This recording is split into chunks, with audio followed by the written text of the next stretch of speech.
Hello, my name is Barbara Agan, and I am the Director of Member Engagement and Education with Edify Credit Union. I'd like to welcome you to the recorded session of Budgeting for Financial Success. Budgeting is something that certainly is very important, especially in current economic times, but it's also a great tool that can help you plan for the future. So let's take a look at our agenda. So we'll take a look at what a budget is, and we'll talk about the benefits of creating one. Where do you start? Creating and maintaining that plan. There's a sample budget worksheet that I'm going to share with you. We'll talk about it in the session, and I'll also send you the Excel spreadsheet. It's a great tool for plugging in your figures for your current finances to see where you are now, and also to help to see if you can budget for other goals. We'll talk about adapting to a changing financial environment, things you can do, budgeting for the holiday spending and the unexpected, as well as some resources from our financial wellness partner, GreenPath. So let's go ahead and get started. So a budget simply is a measurement of your income and expenses over a certain period of time.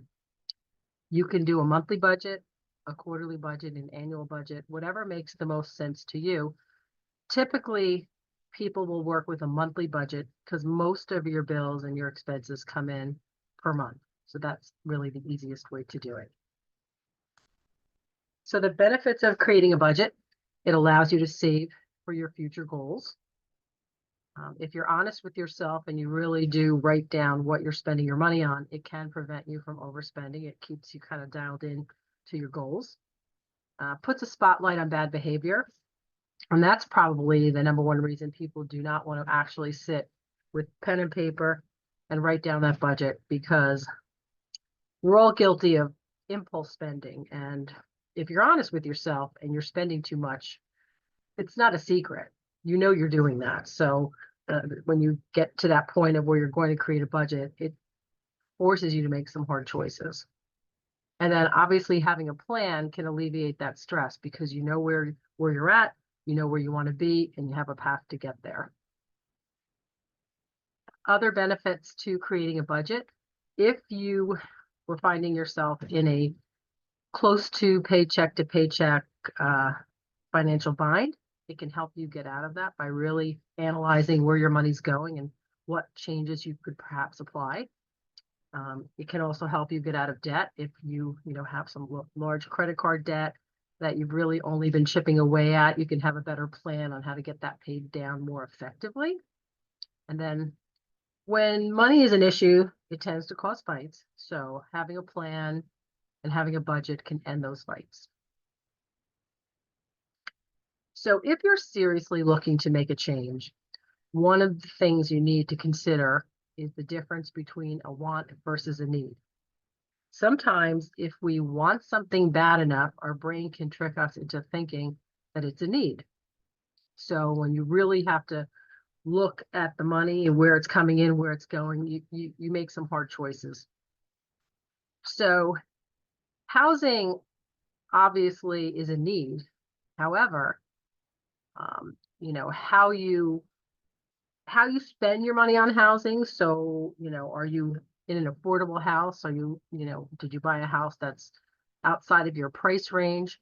Now that it's getting cold out, are you jacking your heat up, to a comfortable 70 degrees so you can walk around in a t-shirt and shorts? Those are all decisions. So, that you have to make that are within your control. Most of the items here are needs, but how you address them is the gray area. So for food, obviously we need food, where you shop, what you purchase. Those are gray areas. You can buy in bulk, shop at places like Costco or Sam's Club, BJ's, get better deals for buying in bulk. Sometimes your most convenient grocery store might not be your most affordable one, but again, those are the things you need to evaluate. Transportation, I would imagine we all need it unless you happen to work right next door to where you work, where your feet are your transportation. So, if you own a vehicle, again, is it, was it affordable? Did you buy too much of a car than you could afford? Or on the flip side, do you have an old car where you're finding putting in a lot of money to maintain the vehicle is getting to be expensive, and maybe it might be time to consider looking at a new vehicle, more reliable. Then there's also the items like insurance, health, and auto. They are needs, but there could be alternatives to what you're doing today. Dining out typically is a want, not a need, although for good mental health, occasionally dining out is a good thing. And then, of course, clothing, and that would include, attire, shoes, accessory, all of that. There's gray areas. We need clothes, but we don't need to buy new things all the time. And then travel, if you have a job where you have to travel and it's not covered, so it comes out of your own budget, there's things you can do to, keep those costs down.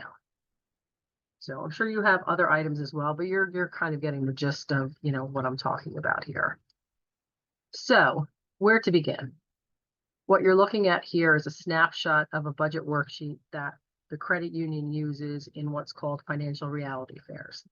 It's an exercise that we do for high schools and some colleges for college freshmen, which allows the students to go through an experience. So they're assigned a career based on, questions they were asked and given the lowest possible salary in that career.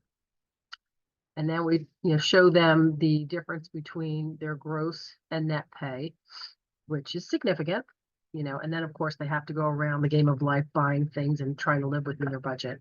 So in this particular example, you see the difference between the gross and the monthly pay. You see things like taxes, federal and state, the FICA, Social Security, Medicare, then the health insurance premium, and that's usually just a portion of what your employer pays, so you participate with that, and then the employee retirement plan, if you work for a company that offers one, it shows that as well.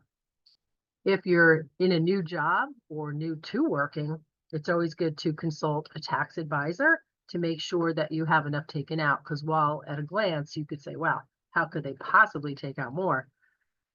Depending on your circumstance, you just want to make sure you're having enough taken out so that you don't have to end up owing money at the end of the year, because that's never a good feeling. So where to begin? So first you'll identify your fixed and variable expenses. So the fixed expenses would be your rent or mortgage, if you have a car payment or a regular monthly transportation cost, your auto insurance, student loans, and any cable or internet. Student loans, obviously, if you're currently paying your student loan, there would be that figure. But if you have student loan debt that you're not paying yet, you just want to be aware of that for your overall financial health. Your variable expenses can also be allocated monthly, but they can change over time. So groceries, dining out, if you do that, your gas, your clothing, your utilities, anything that comes in on a monthly basis. Don't forget about the holidays. This particular day, this is December of 2024, the holidays are upon us. Hopefully you did a good job with budgeting for the holidays, but things like the holidays, birthdays, and annual vacations, those are not monthly expenses. So in order to put them into your monthly budget, you would need to allocate, and honestly, how much do you expect to spend for all of these things? Christmas would be, the presents you plan on buying. Are you having people over for the holidays? What's the extra expense going to be for food, things like that? And then you would have your buckets of what all those expenses would be, and then divide them by 12 so that you are accounting for them monthly. There's other tips too, which we'll talk about. How do you budget for it and allocate for it throughout the year, usually using more than one savings account. You can do that. So the other thing you also want to do is identify your outstanding debt. So if you have student loans, credit card debt, personal loans, your monthly payment that you're currently making is part of your budget, but you also want to be aware of your total debt. So let's take a look at the budget worksheet. So this is an Excel spreadsheet that you will receive as part of the course. And what's nice is it's already set up with a whole bunch of fixed variable monthly expenses and any others. And what basically you can substitute any of the items where you see a dollar sign, you can just overtype that to be something that you have that's not listed. Maybe you have childcare expenses, other things. As long as you don't delete or add any rows, everything will automatically calculate and total on the bottom for your total monthly living expenses. Then on the right-hand side, that's where you enter your income, and you should always enter your lowest monthly income. So if you occasionally work overtime, consider that icing on the cake. That's gravy. You don't want to have that as part of your budget, because if you budget with the overtime and then the overtime goes away, well, then you're going to come up short. So you've got your monthly income less your monthly expenses, then you've got your amount available for debt. And then in the debt column, that's just a place for you to list your creditors, the balances, and the current payments you're making. That does not go into the calculation because you've already allocated the payments, but it allows you to get an idea of the debt that you have. So then it talks about total monthly debt payments and then your bottom line. So what you have at the end of the month. So it's a great tool to use. You can run different scenarios. My daughter recently went into a new apartment, and when we were looking at what she could afford, we kind of put, some figures around and played around with the monthly expenses.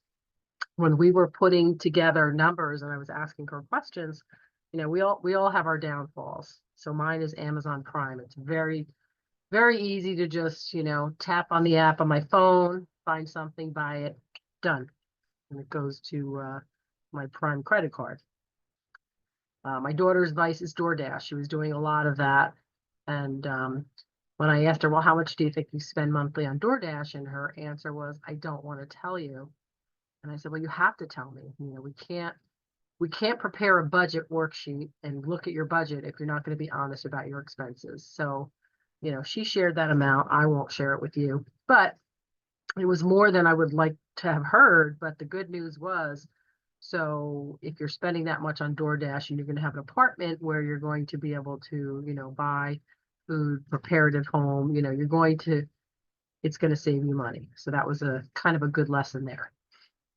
So once you have done your budget worksheet, the next step is analyzing the results. And unfortunately, there's really only two things you can do. You can either increase your income or reduce your expenses. That's really all we have to play with. If you found yourself coming up short, obviously the first step is to look at those expenses and really take a look at, what things can you give up?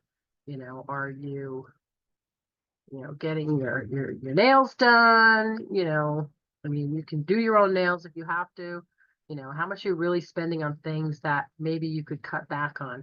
And cutting back doesn't mean forever, but if you're in a financial bind or you're not meeting your goals and you have a goal to save for, it can be just, okay, well, for not now, I'm not going to do this for now. If you have money left over, you want to look at your structure to pay down debt. And there's smart ways to do that. So, you can set up regular payments if you want to make extra payments. If you want to start a small savings, you want to do that too. Using an automatic transfer is a good way to get that money into a savings account without thinking about it. If you have a lot of money left over, you may want to consider contributing more towards your retirement. If you have a lot of debt, sometimes people feel the best bet is to put any extra money towards paying down that debt and putting a pause on saving. I don't recommend that. You can actually do both because you always want to get in the habit of saving something. Even $5 a week would give you $260 at the end of the year that you wouldn't have. And imagine that, you could double that, quadruple that. It could be a significant sum of money, that could go towards your goals or towards your, holiday spending or something along those lines. So let's take a look, some budgeting tips. So the first time through might be your estimate. Maybe you do this based on, the information that you have, you know what your monthly bills are. You could look back on your bank statements or look online at your transactions to figure out what you spend in a month, on groceries or, personal items, things like that, to get an idea of where you think you are, and then actually track your expenses for a month. So record them somehow. You can use an app. You could just do simple pencil and paper. You could save your receipts for everything that you buy and look at them later. Whatever the case might be, you want to actually track everything. And then you compare, what you thought was your monthly budget to what you're actually spending, and then adjust accordingly. So budgeting for long and short-term goals. What are some long-term goals? Well, that could be a wedding, could be a new home, could be a new car, could be an apartment.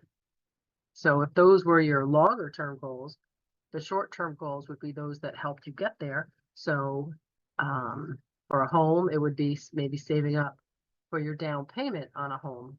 Same thing for a car. Cars have gotten very expensive.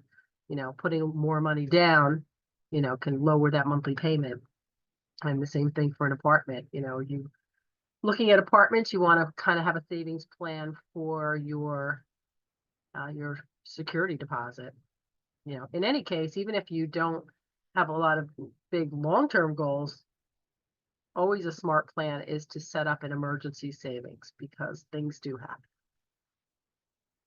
So adapting to a changing financial environment. So your salary stays the same, the bills maybe not. A lot of things have gotten much more expensive, including food. There was a time I know where eggs, regular white eggs, were $7 a dozen. And I know at that time when I saw them at the grocery store, I didn't buy eggs there. There were other stores that had more favorable prices. So, you have to work with what you have, but you have to be aware of where you can cut back because things, again, prices seem to only be going up. Everything's going up, car insurance, bills, everything. So let's take a look at what you can do about that. So your auto insurance, you can shop your auto insurance, and, if you're reaching out to other providers and getting a quote, sometimes your current auto insurance provider might match a quote or apply a discount if you're telling them that you're looking into changing. You also might want to look at some discounts. Sometimes auto insurance will give good driver discounts if you take an online course. If there's something like that that you can apply, that would be ideal. All right, ditch your cable for streaming services. Are you paying a lot of money for a monthly cable and you're really not watching that much TV? So that could be a big savings. If you have already done that and you're using streaming services, how many are you using? Are you using Netflix and Hulu and Disney Plus and Paramount Plus? All of those monthly subscriptions can add up. You want to make sure, do you really need all of those streaming services, or can you, of what you're watching, could you pare it down? And that would probably go for any subscriptions. If there's just something you subscribe to that doesn't really make sense anymore, that's the problem. We never think about canceling things, and the amounts are small. You don't realize they're, accumulating. Of course, coupons are good, as well as even knowing where to shop for things and what things cost. I have a friend very close to me who will not buy, the block cheeses at ShopRite unless they go down to the lowest possible price. So let's just say $1.99. At the time, he knew it could drop down to $1.77. He would not buy it at $1.99. I'm not quite that frugal, if I'm feeling like eating cheddar cheese, I might not want to wait if I don't have any, but everybody has their own prerogatives of how they do that. Buying in bulk, your Costco, BJ's, Sam's Club, those are all good places to shop if you want to, if you're using a lot of chopped meat or buying bigger portions where you can cut it down and freeze it, you can save money that way. So just always good, to keep in mind. So holiday spending and the unexpected. So planning for the season, hopefully, as it is currently December of 2024, we're in it. So hopefully you've planned accordingly. But something else to keep in mind is, if there's nothing we learned from COVID, it was that after spending time isolated, that we really did appreciate human interaction. While we continue to do education sessions virtually, that just has become just a little more convenient then, especially, when it gets dark early and it's cold, people don't want to go back out. It's a little easier. But when there are the opportunities for in-person meetings or in-person training sessions, it really is a different dynamic. It's actually kind of cool. So for the holidays, just being able to gather with friends and family is really more important than the presents, unless you have little ones, because presents are always important. But always remember, if they're not your little ones, chances are whoever they believe in, they're going to get one really cool present, something they want. Everything else is going to be exciting for about a week or two. And then, we'll just go with the basket with the other things that were cool at one point. So more about the gatherings, the thoughts, you can be creative when making, giving gifts, if you're a baker, maybe you make cookies and you make cookies for people that you know and love. With my family, we actually stopped exchanging several years ago. We all have adult children, and we found that we just like to get together, and the cousins like to hang out, and nobody really missed the presents anyway. We had gotten to the point where the kids were all getting like $25 gift cards, so it just became silly and definitely unnecessary. And we've kind of kept that tradition up. So that's the season, right? Planning for the season. And then along came, life happens. So life does happen. And that's why earlier I had said, as part of your budgeting plan, you really want to allocate a certain amount of money into savings. Now, when we talked about saving for goals, so you can have multiple savings accounts. You could, allocate a certain amount of money and you could label those savings accounts. So one could be, your holiday spending account. Another could be, saving for your, the down payment on a house. There's no limit to the number of savings accounts you can have. And if you figure out how much you want to allocate to those different goals, you can set up automatic payments. And if you happen to bank with Edify and do, where you're primary, there are ways within the online banking and mobile app to, first of all, not see those other savings accounts. So you're not looking at those amounts, kind of out of sight, out of mind, the way an old Christmas or holiday club used to work. And then just the money is there. Just kind of another tip or tool to, help manage that. But what you also want to do when you're figuring out the amount of money to put towards your goals, you want to make sure that you can afford to do that. So you don't want to say, per paycheck, you're going to put in a couple $100, but you find that, that's not, you're not able to live off your paycheck and you have to keep dipping into the money where you put your savings into. Like, you don't want that to be a back and forth. You want to select an amount, even if it's low to start, that you won't need to touch. And then if you find you're managing your money a little bit more effectively, then you can increase that amount. Our final topic is talking about the resources that you have as a member of the credit union because of our partnership with GreenPath. GreenPath is a financial wellness company, and they offer a lot. So what you're looking at here is our website. So if you hover over to education and you come down to financial education, you will see this landing page. So there's definitely different pieces of information that can help you. And then unlock financial empowerment with our comprehensive financial education resources from GreenPath. So they have a lot of free online courses. They have worksheets and guides. They also have information on budgeting as well. There are financial counseling, and they can do everything from if you're interested in improving your credit score or just reviewing your credit options, or you need some assistance creating a budget.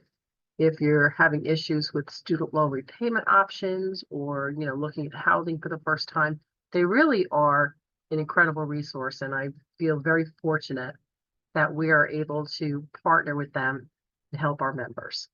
So I just wanted you to keep that in mind, because that again is another resource for you. That was basically the information for budgeting. So I hope you were able to take some tips and apply them. And if you have any questions, you can reach out to me and we could set up an appointment to talk. Thank you.